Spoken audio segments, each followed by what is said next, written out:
മറാത്ത സംവരണം സംബന്ധിച്ച് കഴിഞ്ഞ കുറച്ച് മാസങ്ങളായി സംസ്ഥാനത്ത് വലിയ ചർച്ചകൾ നടക്കുകയാണ്.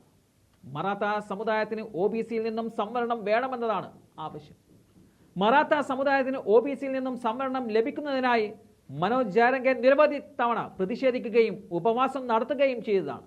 എന്നാൽ ഇവരുടെ ആവശ്യത്തിൽ സംസ്ഥാന സർക്കാർ ഇതുവരെ വ്യക്തമായ തീരുമാനമൊന്നും എടുത്തിട്ടില്ല. വിഷയം ഇപ്പോൾ തെരഞ്ഞെടുപ്പ് അടുത്തതോടെ കത്തി നിൽക്കുകയാണ്. മറാത്ത സംവരണ വിഷയത്തിൽ ഇത്തവണ സംസ്ഥാന സർക്കാർ ചരിത്രത്തിലെ ഏറ്റവും വലിയ തോൽവി ഏറ്റുവാങ്ങേണ്ടി വരുമെന്നതാണ് സമരത്തിന് നേതൃത്വം നൽകുന്ന മനോജ് ജാരംഗെ പറഞ്ഞിരിക്കുന്നത്. മാത്രമല്ല മറ്റൊരു പ്രസ്താവന കൂടി അദ്ദേഹം പറയുന്നുണ്ട്. അത് BJP കേന്ദ്രങ്ങളെ ശരിക്കും ഞെട്ടിച്ചിരിക്കുകയാണ്. അതായത് സംവരണ വിഷയത്തിൽ ഏകനാഥ ഷിൻഡെ അനുകൂല നിലപാട് സ്വീകരിക്കുമ്പോൾ അത് തടയുന്നത് BJP നേതാവും ഉപമുഖ്യമന്ത്രി കൂടിയായ ദേവേന്ദ്ര ഫട്നാവിസ് ആണ് എന്ന പ്രസ്താവന ശരിക്കും BJP കേന്ദ്രങ്ങളെ ഞെട്ടിക്കുകയാണ്.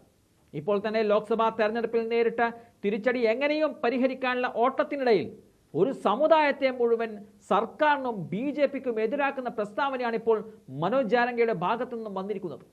അതോടെയാണ് ഷിൻഡെയെ പ്രതിക്കൂട്ടിലാക്കുന്ന മറ്റൊരു പ്രസ്താവന ഇപ്പോൾ ഉപമുഖ്യമന്ത്രി ദേവേന്ദ്ര ഫട്നാവിസ് നടത്തിയിരിക്കുന്നത്.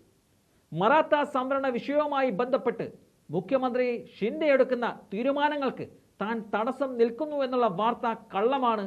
അങ്ങനെ എന്തെങ്കിലും ഉണ്ടായതായി തെളിഞ്ഞാൽ താൻ രാഷ്ട്രീയം അവസാനിപ്പിക്കുമെന്നതാണ് ഫട്നാവിസ് പറഞ്ഞിരിക്കുന്നത്.